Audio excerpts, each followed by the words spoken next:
Hello friends, ఎలా ఉన్నారు అందరూ? బాగున్నారా? మేమైతే చాలా చాలా బాగున్నాం.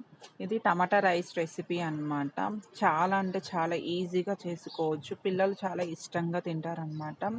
ఆయిల్ హీట్ అయిన తర్వాత జీలకర్ర, ఆనియన్, కరివేపాకు, పచ్చిమిర్చి ఇవి వేసి ఫ్రై చేసుకోవాలి. తర్వాత పసుపు, అల్లం వెల్లుల్లి పేస్ట్, టమాటో ఇవి కూడా వేసి టోస్ట్ చేసుకోవాలి అన్నమాట. హై ఫ్లేమ్లో పెట్టుకొని చేసుకోవాలి. అది టోస్ట్ అయిన తర్వాత కొంచెం సేపటికి చేంజ్ అవుతూ ఉంటుందన్నమాట. మనం మూత పెట్టి చేసుకుంటే అది మెత్తగా అయిపోతుంది, అట్లా అవ్వద్దు. తర్వాత కారం వేసుకోవాలి, సరిపోయినంత కారం వేసుకొని నేను ఇక్కడ చికెన్ మసాలా యాడ్ చేస్తున్నాను అనమాట. అది డిఫరెంట్ టేస్ట్, డిఫరెంట్ ఫ్లేవర్ అనిపిస్తుంది అనమాట. అంటే పిల్లలకి టమాటా ఫ్లేవర్ నచ్చదు కదా, టమాటా స్మెల్ నచ్చని వాళ్ళకి కొంచెం డిఫరెంట్గా టేస్ట్ అనిపించాలని ఇది యాడ్ చేస్తారనమాట. తర్వాత రైస్ వేసుకొని హై ఫ్లేమ్లోనే టోస్ట్ చేసుకోవాలి. అంతే అండి, easy and simple tomato rice.